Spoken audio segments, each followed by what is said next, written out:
So I want to introduce you all, if you all do not know, Tracy Duke Taylor and her daughter, Carrie. The little miracle daughter, the miracle daughter. And so I asked Tracy some time ago if she would come and give her testimony. And I've told them I've been bragging about you for a long time now. I have, because you're such a great woman of faith. You are. Oh, thank you. You are, Tracy. I've known Tracy since she was 16 or 17. She was originally from a holiness type church, you know, and so she wore long skirts and they didn't cut their hair and all that, no lipstick or anything. And so she started coming here. Well, her mother and dad heard Norman, really, and that's what changed everything. And so, and then they started bringing their children. She was a really young girl then. She's not that old now, but you know, she's a little bit older now. So anyway, you know, pretty soon she started wearing pants, and then she'd come and she felt condemned. It's a big transition to move from all that kind of law. You know, it's hard. It's not easy. I'm thinking of, you know, even from the Old Testament, the Jews coming from the Old Testament that are Christians, how hard it is. It's a paradigm shift, total change of consciousness coming from law, you know, and then coming into, you know, the new covenant. So, and that's really kind of the way it is, you know, from anybody that's been under that kind of legalism as Christians, even, you know, and you have to unlearn a lot, I guess. So, and I always tell the story about her mother and I used to teach together. We used to travel. We'd go places together and we'd talk together. And her mother, they had 15 children. You're which one are you? I'm number 10. 10, number 10. She had 15 children. You never would have, if you'd met her, you'd never thought she'd have 15 children. Honestly, I mean, the mother looks fabulous. And you think, what? Then she got her master's degree after her husband died. And so she had to raise all these kids. So anyway, she got free though. She got free. And not only free, she is a great, great woman of faith. And she wants to tell her story. I want her to hear. I want everybody to hear it. And actually, I want her to come and we're going to make an actual video. We've done it before, but we want everybody to hear, because these are great, great faith people. This is one thing.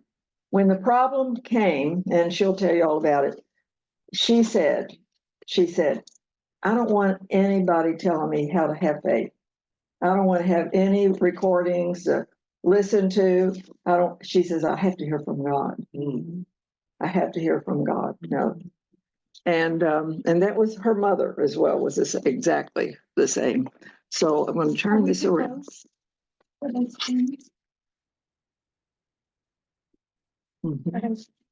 All right, now I can't tell when you're now. Okay, I think it's too close. Is that good? Yeah. Okay. Well, I can move this. Okay. Tell me how to move this. Right there. Right here?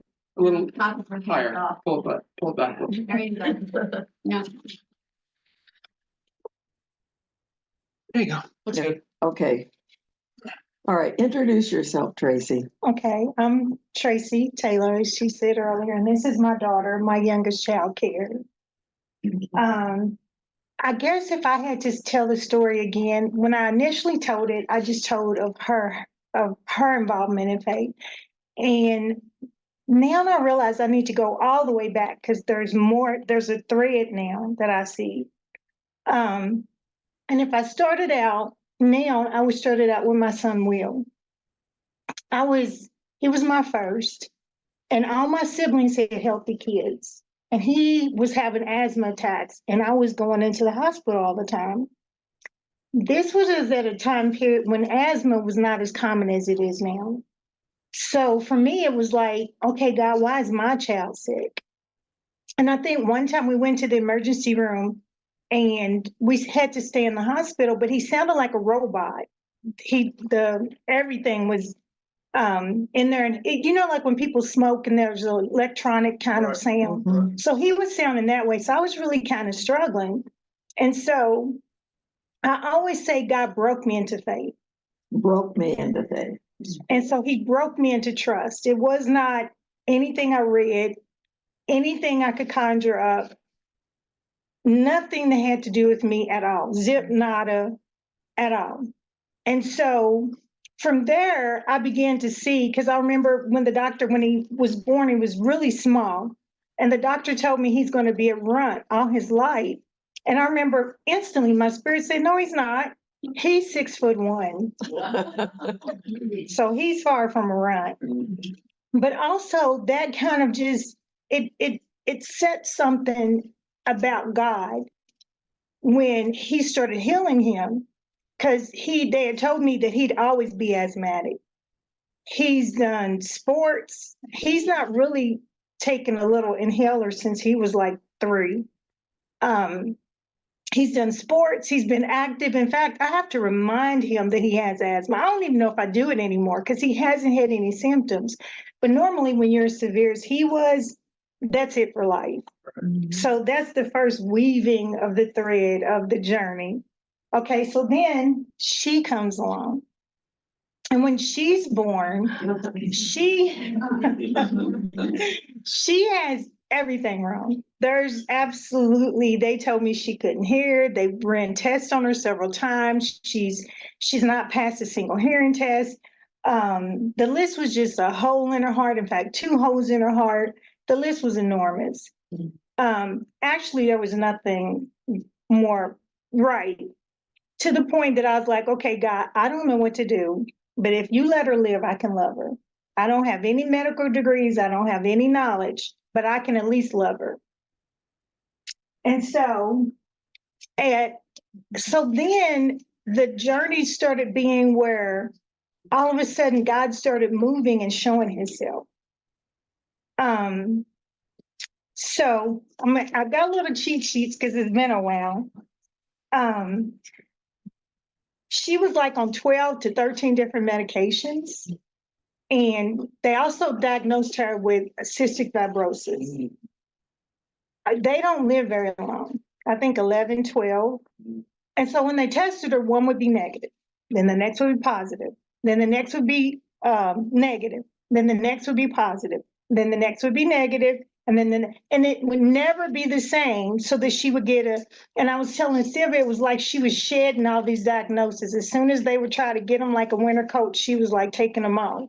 And it was like God was saying, she's not going to wear whatever they say.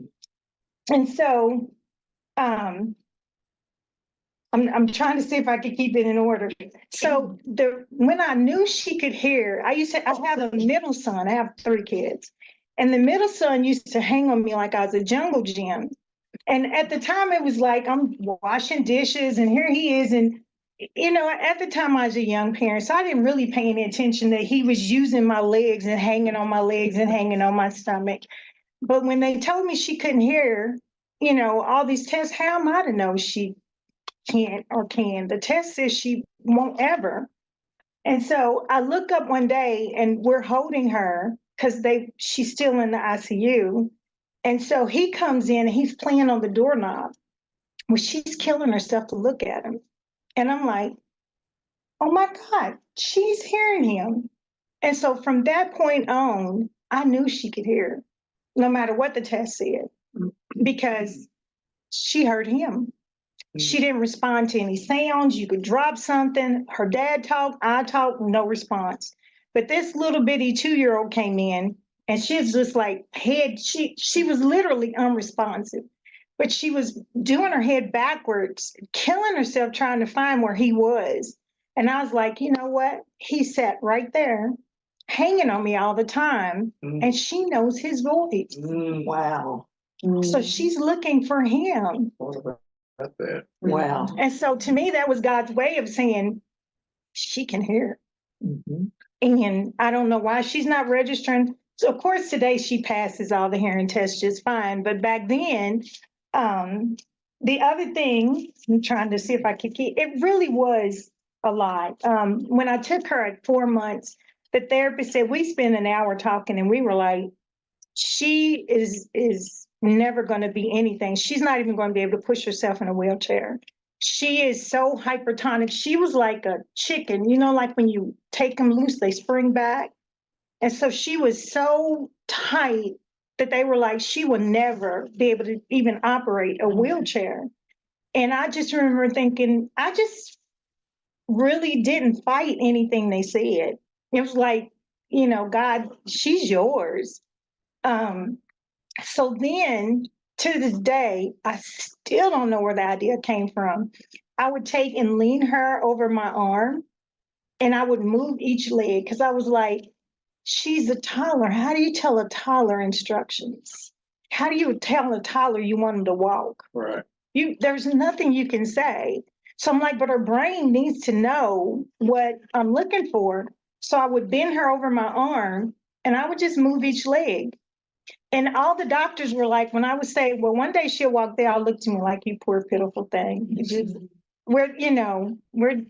And so I would take her every single day because she had a walker issue to her, but she would scream at the sight of the walker. And I was like, girlfriend, you are going to do. And so I would just take her legs and I would move them. And I did this for several months, but when I think back on it, it's insanity. I mean, like, what made me even, to this day, it's like, that is nuts that you moved her legs for like months. And there was no outward sign that it was any improvements, nothing showing that this was working. I don't know what possessed me to keep doing it anyway. And when I was younger, I ran track. And I just remember we went to therapy, I think twice a week. And I remember my track coach would never accept 2 hours worth of running. And, you know, I ran in high school. He's like, this would be like a joke to him. So when I'm working with her, I take her every single day.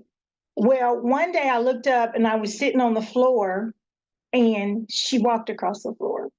She gave no signs whatsoever that she was going to ever walk. In fact, she still wasn't really standing. We had taken her to the orthopedic doctor. And that's when he kind of looked at me like, when I told him she would walk one day, he was the one that kind of looked at me like, okay, I'll just let her live in her delusion. And so she was on a playpen, and I never would forget it. I was sitting on the floor watching television, and all of a sudden this toddler just starts walking across the floor. And I remember when I took her back to the same orthopedic doctor, he just kept saying, I don't believe she's walking. I don't believe she's walking. I don't believe this baby's walking. And of course, people that do physical therapy, they can look and see that they can see there's a slight bend in her knee. But you got to remember, I had nobody to train me. All I had was she won't ever, she won't ever, she won't ever, she won't ever. And now they have machines all over the place that walk people for them. But when she was born, there was none. And I guess I'm trying to make sure I get it all in order. Tracy, did you say this one time? You said somewhere in your brain you know how to walk. Yeah, in the name of Jesus. Mm-hmm. Okay, say that. When she was little, I used to talk to her brain. Mm-hmm. And I would tell her brain that her brain knew how to walk. And I would talk to her brain about being healed, because I thought, well, you know what, we'll bypass all understanding. I'll just speak to the spirit of who she is. Yeah. And I would speak to her brain. Mm-hmm. And so the next thread is her father got sick. And he kept Legionnaires at his job. Mm-hmm. So he had a complete system shut down, everything, every single organ shut down. And they say you seldomly survive that. Well, when I went in again, I went in with, okay, I don't expect him to live, but I could give him a comfortable life. He may not live 3 months, but I can show him, the love of God for the brief time he's here. So he's laying there and they're talking to me about letting him die and pulling the little, putting a feeding tube or pulling it. And I'm thinking to myself, I said, that's in between him and God. Mm-hmm. I'm not making that decision. So basically, he would talk to only me. they never heard him talk because he would never talk. And when they did finally get him to talk, the only thing he could remember was my name, my birthday, and everything about me, but nothing about himself, his kids, his family. But he could tell you. But my sister said, well, Tracy, you were the one that promised him you would be there. Because when I would come in the room, the ventilator would go off. He's unconscious, but it would go beep, beep, beep if I said one word. And one day I called my sister and I said, am I causing him distress? She says, no. You're the one that promised him that you'd be there. So he's relating to you.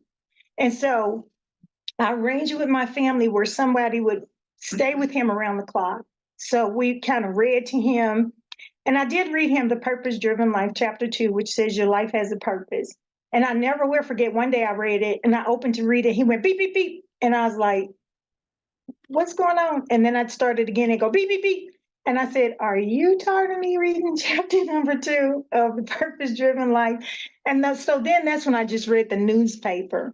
But again, they had a trach in him. And they came to me and they said, well, he's been on it long enough and we can't get him off of it. So he's probably going to be on it the rest of his life. And I said, I'll tell you what, when you try to take it off, could you just make sure I'm here? And so when they tried to take it out, I would sing to him, be still and know he is Lord. And so for the whole 30 minutes, I would just sing that to him. And so he would pass it. And I think one time they tried to do it when I wasn't around and they were like, well, he failed it. And I'm like, I requested that you all not do it unless I'm here. And so then I did it again. I sung the song. They said he passed the second time. So now he doesn't have a trait. But also he was like getting dialysis. And so I remember they had came in when they had switched him to another hospital and they had said to me, well, he's been on this dialysis for so long, he'll be on it for the rest of his life. But before they switched him hospital, I had a vision that his urine was yellow. And I remember calling my sister and I'm like, I know I had a vision that his urine was yellow. And it was brown by the time they moved him. And so she said, well, then you believe what God showed you.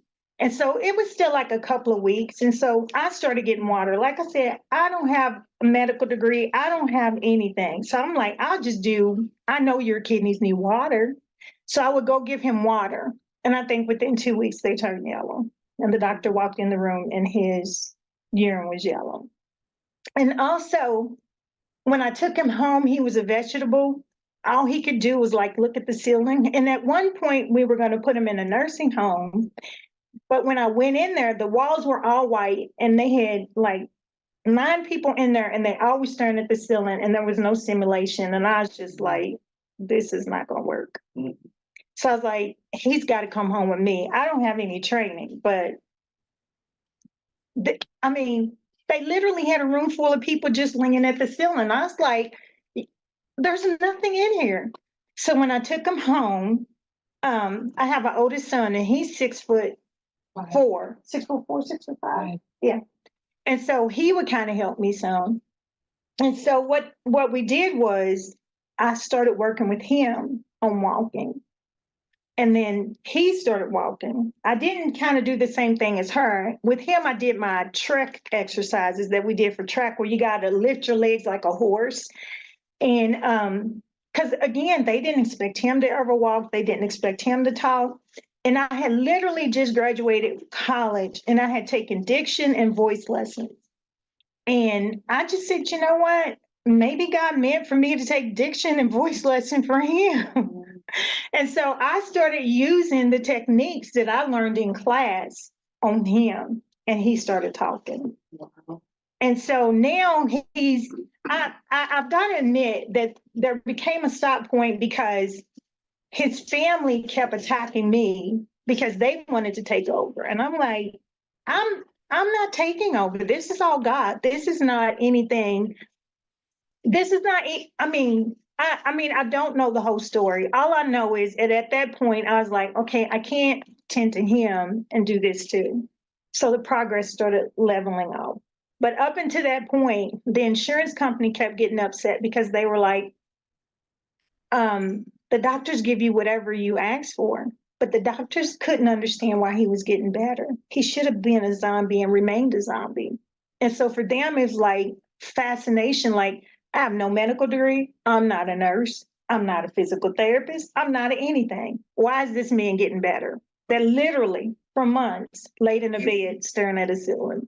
So again, that thread weaving to what God is doing. And so, I don't always understand why he uses our hands, our feet, our voices. And then other times he miraculously does it. But all I know is the thread, I can see it just weaving through there, and it's his hands. And that's it. You didn't tell us about her going to high school. Oh, yes. Tell us a little bit more about Carrie. Well, So you just got her to like 4 months or something. oh, yeah. Well, when she went to high school, that was kind of like a fight because, again, the labels. And so then the biggest thing is I just started working with her, and she's taken some college courses, and that's kind of like where she is now. Again, when I go back and I go with my 3 kids, we have a tendency, do we believe God or do we believe the report? And where's the story where they come back with a negative report and then they say we choose to believe God over the report? Right. And so my kids have a tendency to believe the report. And that's kind of where we're struggling with her right now. Because my middle son, when he went to college, he believed the report of high school. I can't. So he dropped out. Well, now he's back because I kept telling him, and with Christ, we could do anything. So now he's back making all A's and he's, studying to be an accountant. And then the other one, he helps companies make like millions of dollars. And so, and he knocked his confidence for a while. Now his confidence is slowly coming back. But he was to the point where he like outsold Kentucky, Ohio, the whole entire state of Ohio at 18 years old in sales. But this also was a kid that I remember when I told Sylvia one time they had came and they were taking a mess. And I was like, no, I want him to stay because I want his spirit to hear. And then I remember as he got older, he used to, I don't always understand. And so a lot of this is on a big learning curve. But I remember when he was little, one day we were driving down River Road and he said, Mom, it's going to flood. And I'm like, no. That's just the name of the street. Is river is in the name, but it's not going to flood. The next day, the road flooded. And so then I remember one time he was dancing around the house and he was saying, we're going to be out of school next week. I'm like, nope. You're just going to be out a day. He's like, nope, we're going to be out all week. The big old snowstorm of 1994. He would do that all the time. He would say stuff that was just like, I remember one time I was disciplining him because he kept running through and he did something. And so I was fussing at him and he looked at me and he says, Mom, you worry too much. And he was only 3. And I was just like, okay, you all right. I'm upset over, I think one time he flushed the soap down the toilet. So every time I saw him, I would fuss at him. And he looked at me when I was giving him a bath that night and he says, you know what, you really need to get over it. But I want to tell that time when I came to her house. Now, little Willie, that's your brother, oldest brother. Mm-hmm. Okay.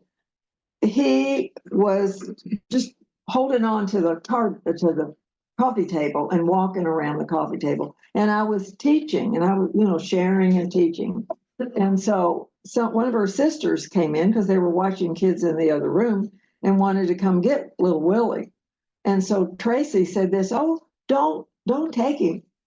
He's hearing this. He's hearing this in his spirit.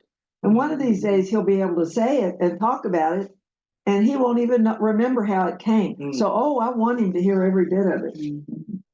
I'm telling you, now this is the kind of faith that she has. And it's the truth. It's kind of been natural for you because God has given her the faith every time.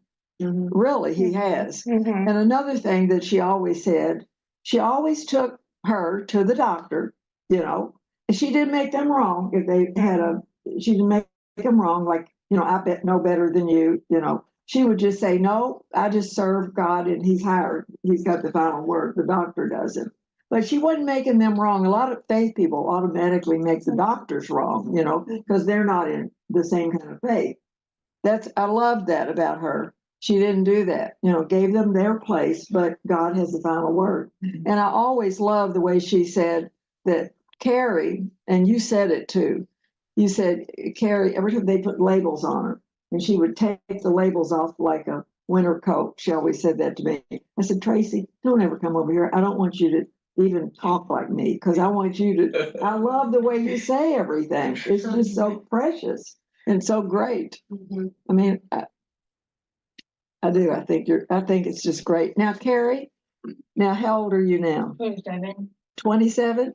My goodness. And you graduated from high school. Now you're taking college courses. My goodness. Now, the way I understand it, when she was first born, she couldn't even suck. No. She had no muscle control at all. She was just limp, just nothing. And of course, that's what they labeled her. She's never going to be better, you see. And I'm telling you that, and so, but Tracy really has that gift of healing. She has it. So she just appears and people get healed. That's the truth. It's not that she's going to lay hand, like propagating, I've got this healing, gift. It's just the truth. And so her love is to help little children that are tell about that. Like foster care. Foster children. care. I worked temporarily with foster care kids and I loved it. And I remember people kept telling me don't go because they're so difficult. These kids are beyond help. And I remember laying there at night thinking, okay, God, again, this is on you. And I remember when I went, we just saw so much transformation with their life. And there was 2 little boys, and I have to be careful because of the HIPAA. Mhm. There was, all I could say is there was a lot of transformation. I have to, because of HIPAA, I have to really be careful of a lot of what I saw. But we saw, in fact, my director told me all the time, he says, this is your calling, because we would just see their lives transformed all the time. But I knew it was God, because at one point I remember when she was little and something happened to her and I was praying about it and it came to me, you tell her that where treasure is buried, it remains there forever, whether it's discovered or not. And so that's what I kind of use even with my clients. Even no matter what life does to you, no matter how many hits, the light that God gave you that you were born with is still there. And that's my job. Yes. Mhm. So wonderful. That's pretty much it. So wonderful, though, Tracy. Yeah. I love the way what you first said in the beginning. You said it wasn't you, but how did you say it? He broke me into trust. He broke me into trust. Mhm. Broke me into trust. Mhm. Isn't that a great way to say that? He broke me into faith. I wrote it down. Well, Same thing. for me, the thing about faith was, I don't even know if I had it the size of a mustard seed. So when he said that comment about a mustard seed, I was just like, wow, that is really true, because so much of when people are sick, we think that the faith has to be giant. And in fact, it's usually the opposite. It has to be that little mustard seed so that you're out of the way. And he just, to me, sometimes I think God likes showing off. Well, he does. Yeah. He does. Hey, Tracy. In our lives and through us, what God is doing. But what we need to really rejoice about, our name is written down in the. Right. Kelly has been saying that about faith, that we just need a little mustard seed of faith. Because we always think, well, faith evolves in us, though, because we have to start understanding God's ways.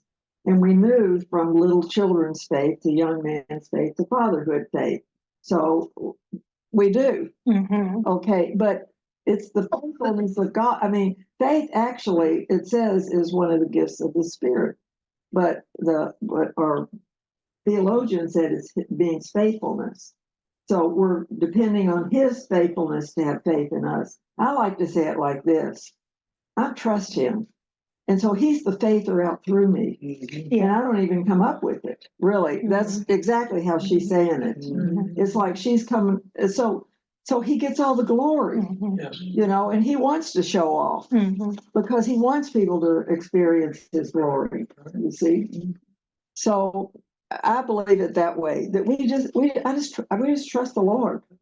And then he is the faither out through us. So we live by the faith of the Son of God, you see.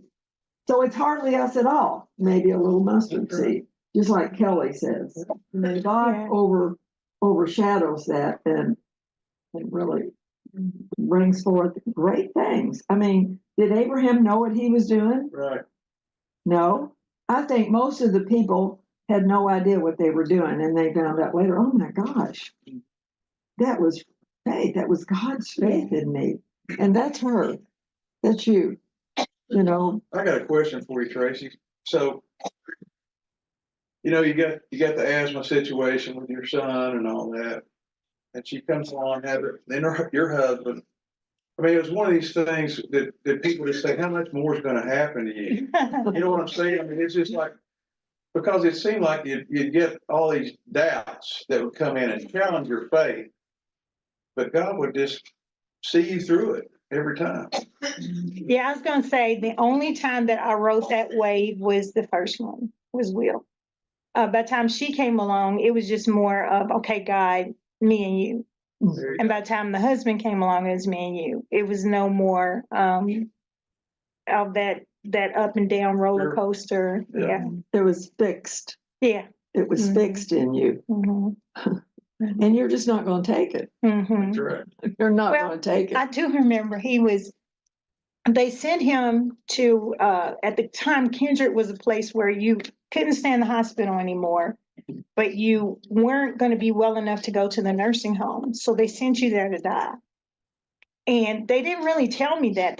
So when he went there and I found out what it was, I remember telling the CEO, I said, he's going to die one day, but he's not dying in here. Because they say when you check in, you don't check out. And I said, he's not dying in here. And I knew that I was speaking the word of God because I had no power. The insurance did.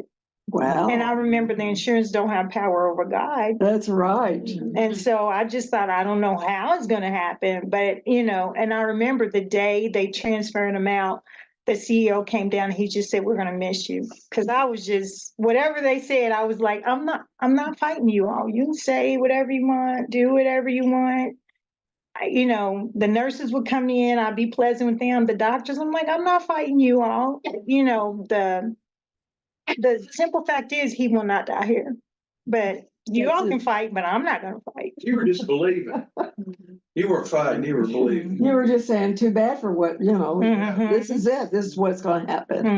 And that's how confident faith is. It really is, where you just, no, you're not taking anything else. And God gives you that. So he's given you the gift of what most people would be so discouraged and, you know, they think, well, God can't even love me because I have one thing after another. I'm hit all the time.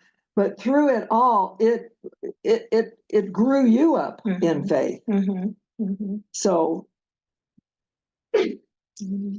That's just awesome. it is awesome. It's just awesome. Yeah. We heard the results of Carrie and your first son, but what about your husband? I mean, is he well today or? Oh, he is in an assisted living facility. Okay. But the doctors do call him a miracle because whenever I come in, they're just like, because the very fact that he's alive, he should have never survived the system shutdown. When I say shut down, I mean everything went down. And I remember working his legs when he was, because they were cut off all the circulation to the blood to his arms and his legs. And they were talking about maybe he possibly would have to lose them because they had to save his heart. And I remember just going in, working his legs so that the blood could circulate, just because they had shut it down. But I knew if I moved them, that blood would still kind of flow there. And they didn't mind that I did it. They said, you know, good for you. We're glad you're kind of like a little aware of what to do. And like I said, I remember when I said that he would walk again, and I remember the doctors looking at me like I was crazy. And like I said, the only thing is once his family started coming in, then I was like, I can't do both. And that's where the journey is so unfamiliar. It's not always familiar to me. But I will say this, like when I get clients, sometimes they come in with issues I just have no idea that people go through things on that horrific nature. And I'll pray about it, and God will give me something that will give them a breakthrough. I had one where I was driving down the road, and I mean, even with her, when she didn't know her vows, I was laying on the bed, and God gave me, well, this is what you tell her. And then I went to school, and the teacher said, well, I'll just use it for everybody. I didn't tell her that it came from God, but I'm like, and you know, all the time when I get frustrated, he kind of says, okay, here, because like one of the things that I would tell people, like when they want to fight with their kids, and I would tell them, okay, nobody wants fruit from a dirty plate. And I said, you know, if you go down to your heater radiator thing in the basement, it's pretty dusty. And I said, if you put a plate under there, it's just going to be filthy. You could take clean fruit on there and put it on that plate. And if you serve it to somebody, they're just going to see the plate. And so when you deliver how you say to people, watch how you say it, because they don't hear the meaning of what you say. They're looking at the plate. And so God just gives me all kind of things to say when I'm, so yeah. Like parables all the time. All the time. I have a director that she's like, but I'm like, I literally have people that they're in situations that are so bad, and I would give them a parable, and I would see their lives transform. And I'm like, what am I supposed to do with the fact that I have people that their family is torn apart, and now they're Healed. yeah, they're going out to, you know, they don't want therapy because they're going out and shopping. You know, what do I do with that? But Tell them about your school now. oh, that's a hot mess. So that requires a lot of prayer, because there's a lot of fighting over one Well, tell them where you are. at Louisville Seminary. Yeah, At where? Louisville Seminary. And there's a lot of. That's Which is at not the the press. Presbyterian seminary. It's Oh, it's second. It is a Presbyterian one, Okay. right? Imagine that. And she'll call me and say, let's just talk, because she's got nobody there that she can talk Christian with.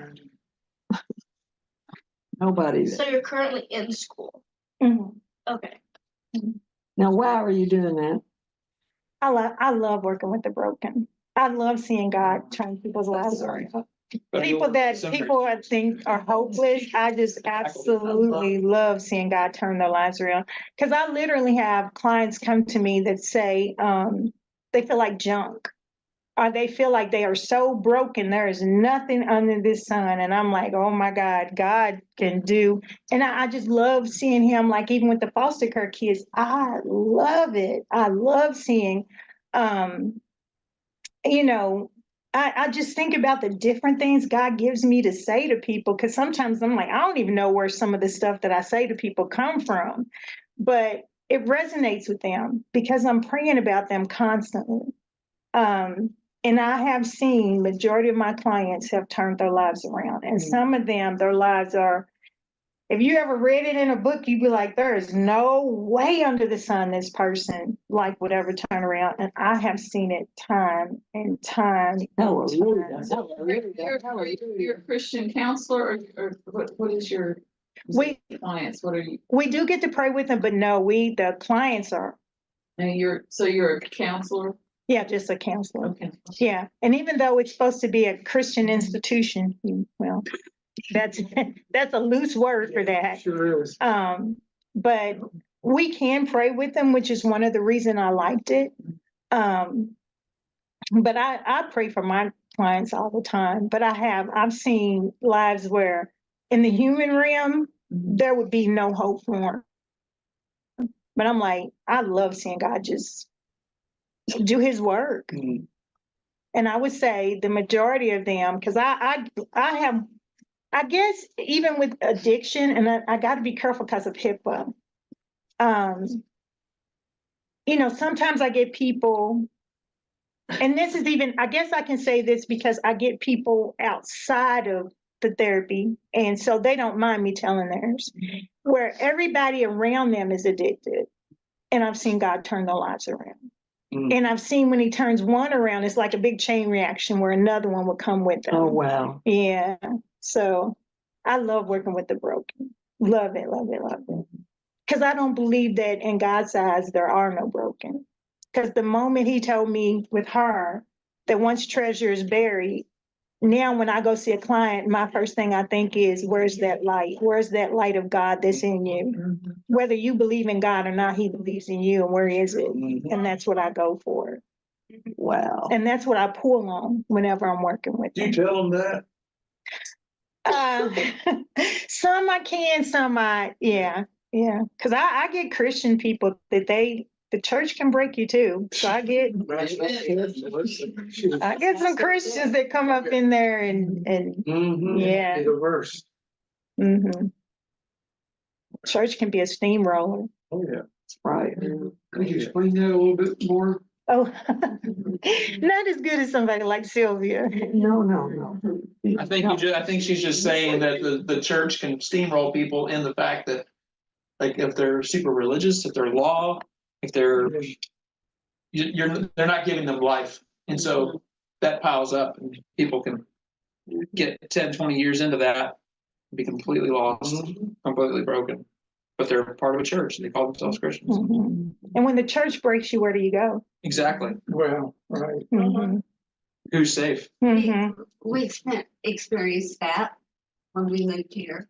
We had gotten involved in pretty much a cult, and one night something happened, and we just moved here to Louisville. Knew nobody. We remember getting in a car and just driving. It was raining, and I was crying. It was a wonder I didn't even have to see out the windshield between my tears and the rain. And it dawned on me, I had nobody that I could call, nobody I could go to. Yeah, the church can really be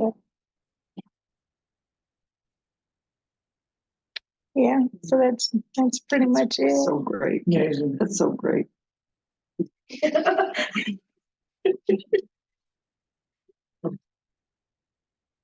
Something's really strange happened today that goes along with everything that you've just been talking about dealing with the broken. I belong to a professional women's group, and I had the membership. And I got a call saying, you need to call this person. She's interested in becoming a member. And so I called. This lady answers the phone. And I said, did you talk to somebody recently about becoming a member of this organization? She said, I've talked with so many people because I'm in so much need. And like my ears picked up. I knew immediately God was doing something. And the longer she talk about broken, and there was no way I thought, what have you done here, Lord? Why? How did this happen that this person called her and she was interested in this organization, and then they had me called? Of all the people that could have, there are many chapters within Louisville, and our chapter was the one that was called. I talked with her for over an hour, and she is so broken. She's alone, she's depressed, she's dying of kidney and liver failure. Her first husband tried to kill her, and her second husband died of a stroke on her birthday, and she's been raped by people that she thought she could trust, and it went on and on and on, and I'm just listening, and I'm listening, and I'm listening, and I said, I prayed with her at the end, and we exchanged addresses and telephone numbers, and we're gonna, I don't know what's gonna happen, but I'm like, how does, and later I found out that when I was texting her, this other person's name kept coming up on my text. And so I contacted the other person and I said, what's going on here? This is the number that's in the directory for you. And she said, that's the wrong number. Mm-hmm. And so anybody who would have called to talk with this other person would have gotten, her name is Brittany, would have gotten Brittany. But I was the one. Well, the thing of it is, there's a lot of counselors, but there's no comparison to a counselor or a person that is filled with the Spirit. And the Holy Spirit is the one counseling the person.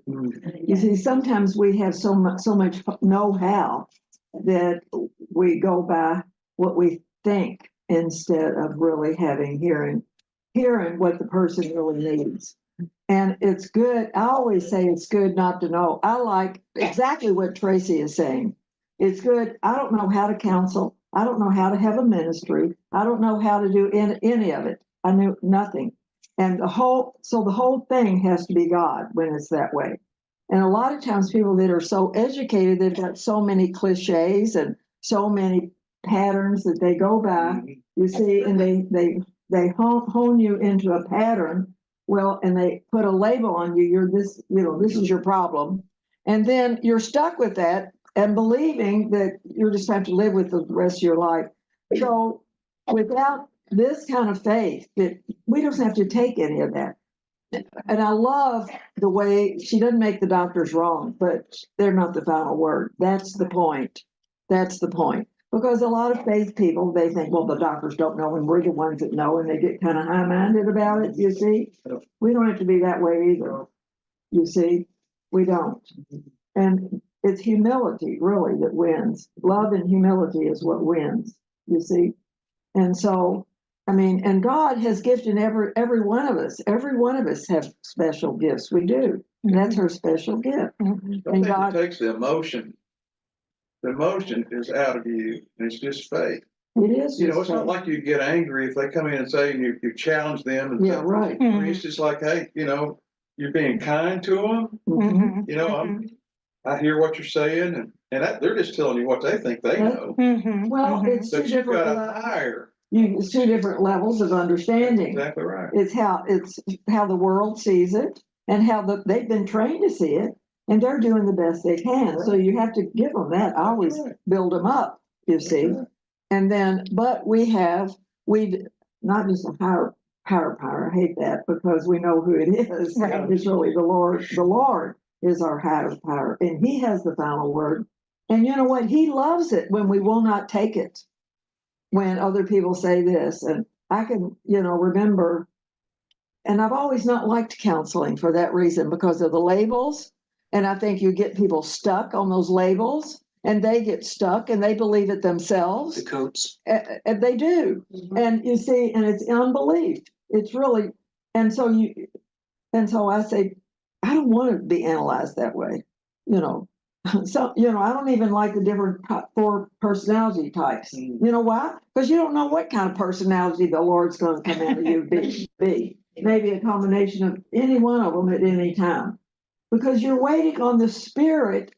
I mean, it's the Spirit's life out through us, really. It's the Holy Spirit, and God He'll be calm, He'll be boisterous, He'll be every which way. So you can never label yourself I'm a certain way. I bet you God gives you a unique way with every situation. He does. He does. Now, I will say this. Huh? Why? Because that's what they need. Because He's creative. Well, He knows what they need. And guess what? Did Jesus act that way? Jesus did the same thing. Yeah. Everything He did. He didn't put mud on anybody else's eye but that one guy. He did not make a religion out of a how-to religion. He did not. We've done all that.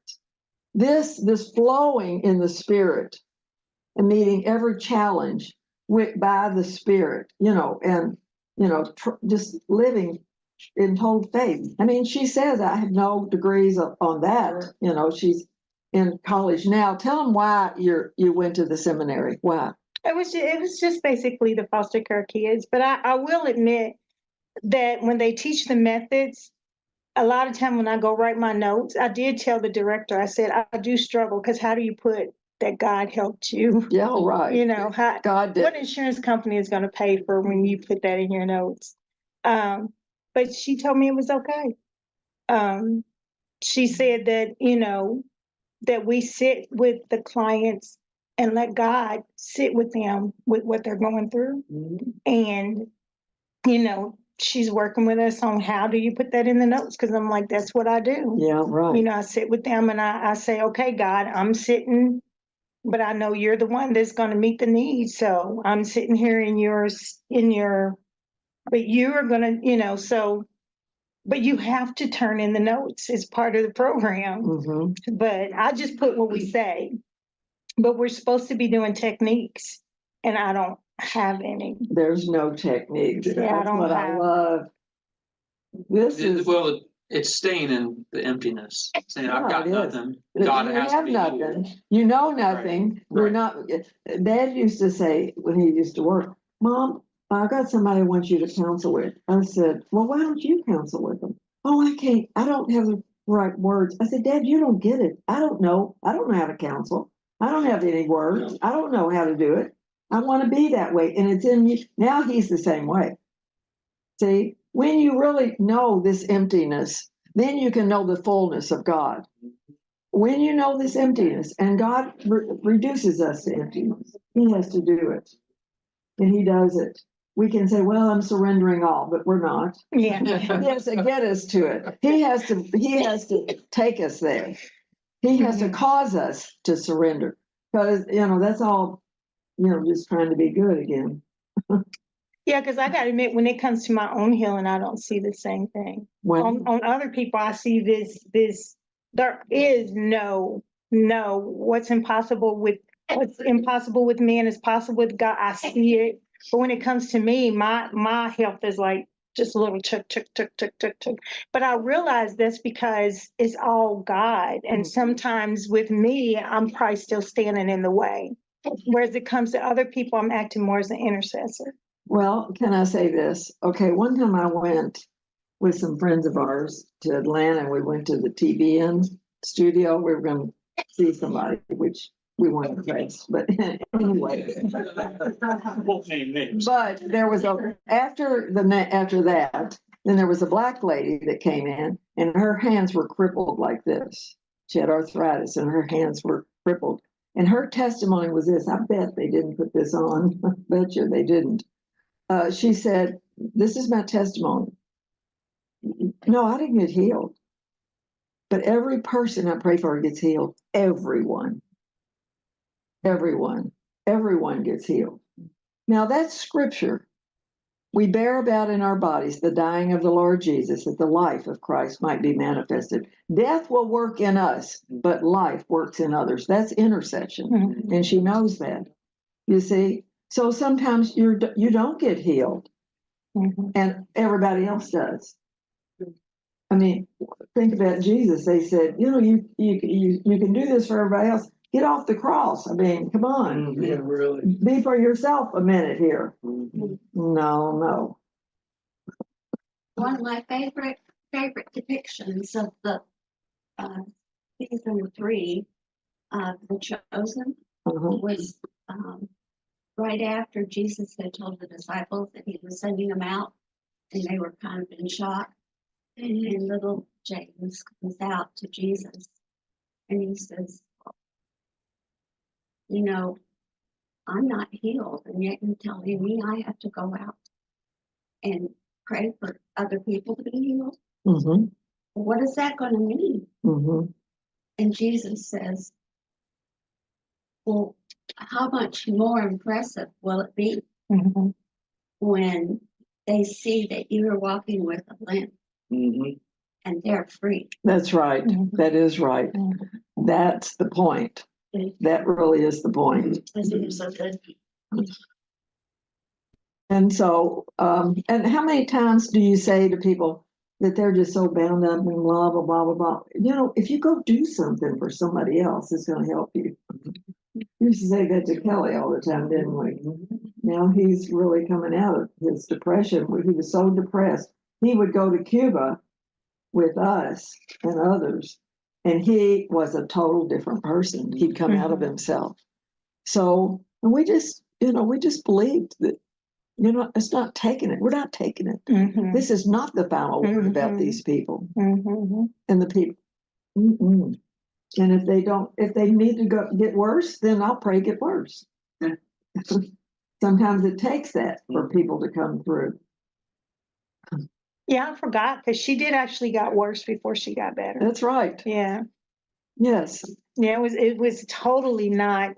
I mean, once God drops something in your spirit that a solution, it's over. Yes. But the world will flip the other way. It will go on fire. Yes. But once it's in your spirit, it's like, I don't care. It could burn because I know. Because the devil doesn't give up easy and he has to fight it. And so we don't care. You just don't care what it looks like, what it feels like. You don't care anymore.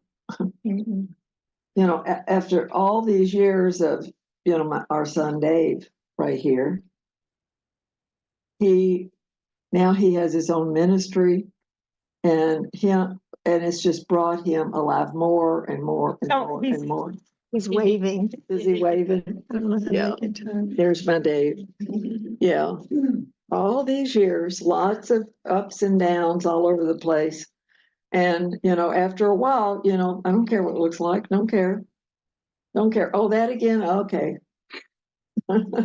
No, because you've already got him home in the spirit. Home is in the spirit. We know that, and he had a taste of it when he went in the jail and got anointed. And he needs to give his testimony about that. That's really a great testimony. God does the oddest things. He's just always up to something. And he and I had a word of faith that my book, The Treasures of Darkness, would be in all the jails. That's what we wanted. Yeah. And we had a word of faith. 2 weeks before. Weeks later, the sheriff ended up in our front door, knocking on the door, arresting him, putting him in jail. Oh my goodness. And guess what? I got to send my books over and over with the Bible to jail. And then they got dispersed everywhere. They did. Really? Yes. All over the country. All over the country. No. But Let's saying something. okay, let me just say this. The first thing is, we paid his fine because he was out without a job, behind on child support. That's what it was. And you get put in jail. You're behind on child support. Yeah. So we could have paid it. Do we pay it? Not, and Dad and I both said no. And so David was asking, that could have been a possibility. And so we said, no, Dave, we're not. The very first thing he said, well, then God means me to be here. That set the course right there. God means me to be there. And when he left, the jailer said, you've taken this hellhole and turned it into heaven. It's the truth. So where does God show up? In the worst places, in the most broken people, in the least. He loves to show off, just like Tracy said. Like he wants to show off. Then it's him. Yes. Then you know. Yeah. And you know what? You will say, I don't even know how I got here. I don't even know how I know that what I know. I cannot put my finger on what I ever did right to get me here. I didn't. I did everything wrong. We did everything wrong. And God got us here. That's it. It's just amazing.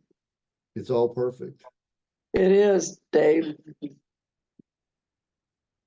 I used to say that to a Baptist guy that was in the seminary, Southern Seminary, years ago. Then everything already is perfect. Even if everything goes wrong, it's still God's perfection for you. And so And they would say, "Oh, you can't say that. That is no." I said, "Let me ask you something. When you get to heaven and look back, do you think you'll say everything was perfect?" "Yeah, probably I would." And I said, "Why can't you do it now?" Absolutely. It's just the difference of where your feet are standing. Mhm. Still choose to see it a certain way. That's right. That's right. How are you going to see it? I want to tell you, when Tracy was giving her testimony, I was muted and off screen, but I was crying the whole time. And I've heard her testimony before, but every time I hear it, it reaches Blesses. my heart. It grabs me because the spirit in me is just confirming what I already know. You know, she was talking about the faith, the faith of a mustard seed. Well, you know what? Those mountains moved in front of her from that little bit of faith that she had for her family and for the people that she's talking to now. Those mountains moved. So, confirmation. It just takes a mustard seed to move a mountain, That's right. to change the world, like Brian said. Yep. Wow. Yeah, one of his doctors still call him his miracle patient because he's like, there's no explanation why he should be. He really, like I said, when he coded, he should be dead. Yeah, right. And especially when they took all the blood and quit circulating it to his limbs, he And- shouldn't even have limbs. And didn't your in-laws say, "Tracy, you," and the doctors, they said, "You can't do this yourself. I mean, you're not even, he's a big man and you can't do this." And you said, "Well, we'll see how God can do it." And she did it.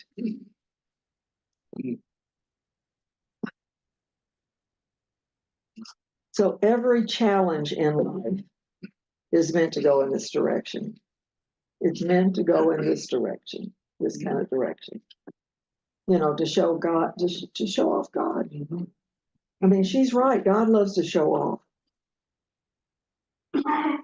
Well, that doctor that was saying, he's a miracle patient. What's going on in that doctor's mind to even say that? That's There's right. ticking going on there that he's wondering himself. And that's what God does, is he'll show you and show other people, because it's never for one person. He'll show these people, and then it gets them thinking and getting them, the clock starts ticking in their head, where they'll start looking for an answer, and God's the answer. So by him saying he's a miracle patient, that doctor is thinking and wanting to know what's really going on.